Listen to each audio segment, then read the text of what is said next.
अस्सलाम वालेकुम। Welcome back to CS circuit. उम्मीद है कि आप सब खैरियत से होंगे।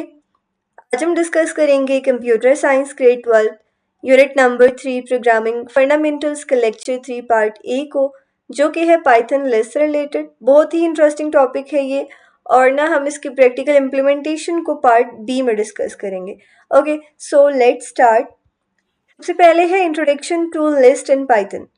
पाइथन में एक बहुत ही बेसिक और इम्पॉर्टेंट डेटा स्ट्रक्चर होता है जिसको हम कहते हैं लिस्ट।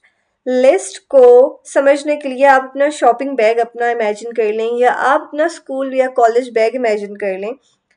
अगर हम शॉपिंग बैग की बात करें तो जब आप मार्केट जाते हैं तो एक बैग में सपोज करें आपने जो है वो ब्रेड, चिप्स और कोल्ड ड्रिंक डाल दिए। या फिर आप बैग की बात करें तो उसमें अपने पेन, पेंसिल, जो भी कोई आपकी रेलेवेंट स्टेशनरी और बुक्स वगैरह हैं वो आपने रख दी, ठीक है। लेकिन आपको पता है कि ये सब एक ही बैग में स्टोर होते हैं, लेकिन हैं तो अलग अलग चीज़ें ना।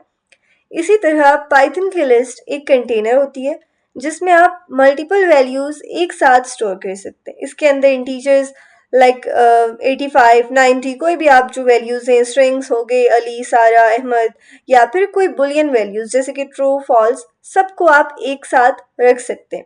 और सबसे खास बात लिस्ट की ये है कि ऑर्डर मेंटेन होता है इसमें।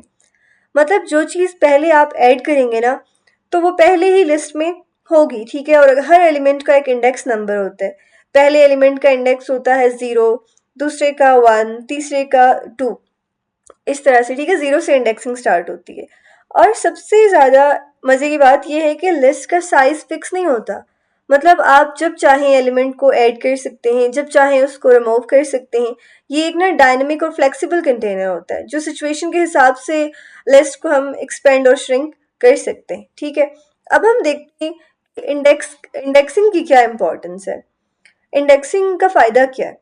इंडेक्सिंग बेसिकली एक एड्रेस होता है, एड्रेस सिस्टम है, ठीक है, जो आपको बताता है कि कौन सा एलिमेंट किस पोजीशन पे रखा हुआ है। सोचें आपकी एक लाइब्रेरी हो, ठीक है, आप एक लाइब्रेरी में, तो वहाँ बहुत सी बुक्स हैं। अगर हर बुक को कोई शेल्फ नंबर साइन हो तो आप इजीली आपको पता चल जाता है ना कि कौन सी बुक कहाँ है।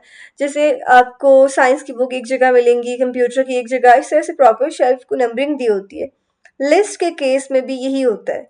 इंडेक्स 0 यानी कि पहला एलिमेंट, इंडेक्स 1 यानी कि दूसरा, इंडेक्स 2 यानी कि तीसरा। आप चाहें ना तो आप किसी भी एलिमेंट को इंसर्ट, रिमूव या अपडेट कर सकते हैं उसके इंडेक्स के थ्रू।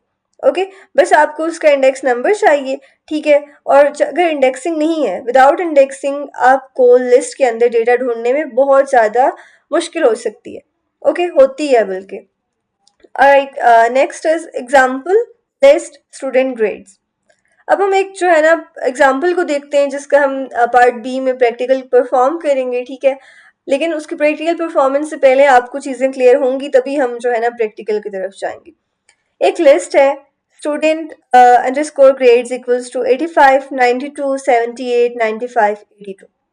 ये लिस्ट स्टूडेंट के ग्रेड्स रिप्रेजेंट कर रही है। मतलब क्लास में कोई 5 स्टूडेंट्स हैं जिनके मार्क्स टीचर ने एक ही लिस्ट में सेव कर दिए। अब हम इसी लिस्ट के साथ जो है ना हम देखते हैं कि हमने कभी कोई नए मार्क्स ऐड करने, कभी रिमूव करने होंगे, और कभी जो है ना हमने सपोज करते हैं कि एवरेज कैलकुलेट करनी है। आप इस एग्जांपल को अपने लाइक रियल क्लास के साथ रिलेट कर सकते हैं, जैसे टीचर अटेंडेंस रजिस्टर बनाता हो, ठीक है। तो वैसे ही ये एक मार्क्स रजिस्टर है, ठीक है, जो पाइथन के अंदर बना हुआ है। और अभी हम इसकी पाइथन में इम्प्लीमेंटेशन भी देखेंगे, ठीक है, नेक्स्ट पार्ट में। Then adding items to a list. List में नया जो डेटा ऐड करना होता है ना जब, तो हम दो मेन फंक्शंस यूज करते हैं। पहला फंक्शन है इंसर्ट फंक्शन, यानी कि इंडेक्स 2 पर सपोज करते हैं हमने कुछ ऐड करना है। अगर तो इंडेक्स 2 पर हम एक नया ग्रेड 90 हमने ऐड करना है। अब लिस्ट या आप उसके लिए क्या लिखेंगे, 2 एंड 90। जो आपकी नई लिस्ट होगी ना वो इस तरह से बन जाएगी 85, 92 और 90। ये है इंडेक्स 2, माय बैड। ये है इंडेक्स 2। 85 जीरो इंडेक्स पे है, 92 1 इंडेक्स पे है, और 90 जो है वो इंडेक्स नंबर 2 पे है। तो आपको समझ आ रही है कि हमने इंडेक्स 2 पे जो है वो किसको ऐड किया, 90 को ऐड किया। ओके, अब हम देखते हैं अपेंड फंक्शन। अपेंड फंक्शन क्या करता है, ये वैल्यू को लिस्ट के एंड में ऐड करता है। अब जो है ना अगर हमने ऐड करना है अपेंड 100, तो मतलब कि लिस्ट के एंड में जो है वो 100 ऐड हो जाएगा। आप सोचें कि एक स्टूडेंट ने बोनस मार्क्स लिए या एक नया स्टूडेंट जो है ना क्लास में ऐड हुआ, तो अपेंड का यूज़ करके उसको एंड में रखा जा सकता है। यानी कि इंसर्ट जो है ना, इंसर्ट के साथ बीच में ऐड, अपेंड, एंड में इस तरह से आप लगा सकते हैं। फिर अगर हमने जो है वो रिमूव करना हो, लिस्ट में से कोई आइटम हमने रिमूव करना हो, तो उस तरह से उसके लिए हम जो है वो उसके लिए भी दो तरीके हैं। एक हम रिमूव फंक्शन का यूज़ कर सकते हैं और एक हम यूज़ कर सकते हैं पॉप फंक्शन। रिमूव फंक्शन जो है ना, ये एक स्पेसिफिक वैल्यू को लिस्ट से हटा देता है। अगर सेम वैल्यू मल्टीपल टाइम्स हो तो पहले वाली रिमूव हो जाती है। लाइट सपोज के स्टूडेंट का जो है ना रिकॉर्ड गलती से दोबारा एंटर हो गया, तो टीचर ने ये डिसाइड किया कि उसको लिस्ट से निकालना है, तो आप रिमूव फंक्शन यूज़ कर सकते हैं। और जो पॉप फंक्शन है, ये एक स्पेसिफिक इंडेक्स नंबर पर जो वैल्यू है उसको रिमूव करता है। साथ ही साथ ना वो वैल्यू रिटर्न भी कर देता है कि जिसमें आप एक वेरिएबल में उसको सेव कर सकते हैं।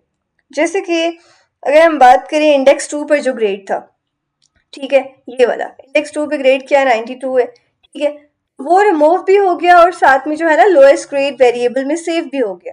मतलब आप उसको, हमने सपोज किया, जरूरी नहीं है कि 92 जो है वो लोएस्ट ग्रेड है, ओके, मतलब आप उसको जो है ना बाद में कहीं और यूज कर सकते हैं। ऑलराइट, देन है checking and deleting specific values.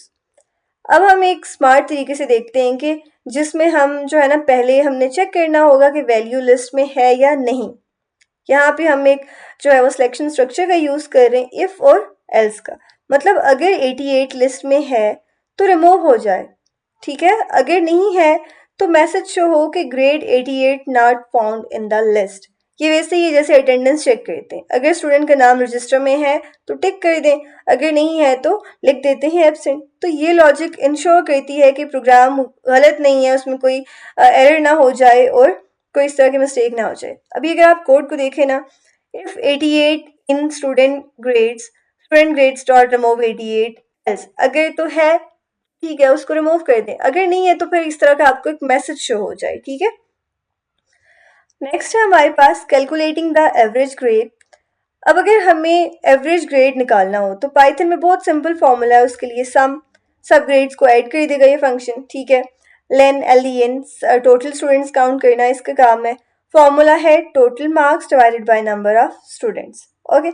अगर टोटल मार्क्स सपोज कहते हैं कि 524 हैं और टोटल स्टूडेंट्स 6 हैं, तो एवरेज क्या होगी, 524 डिवाइडेड बाय 6।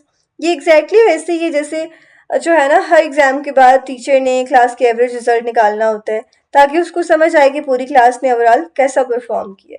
ओके, तो बेसिकली ये इस कोड को एक्सप्लेन किया जा रहा था आपको, ठीक है। अभी ये कोड जो है इसकी सारी आपको डिटेल्स, इंसर्ट क्या है, प्रिंट क्या है, रिमूव क्या है, और हम किस तरह से जो है वो एलिमेंट्स को ऐड रिमूव कर सकते हैं, जो है वो अरे के लिस्ट के लास्ट में हम कैसे ऐड कर सकते हैं किसी एलिमेंट को। ये जो कोड है ये अब आपको एनाकोंडा जो उसकी नोटबुक है, जुपिटर जुपिटर नोटबुक में हम इसको परफॉर्म करके देखेंगे।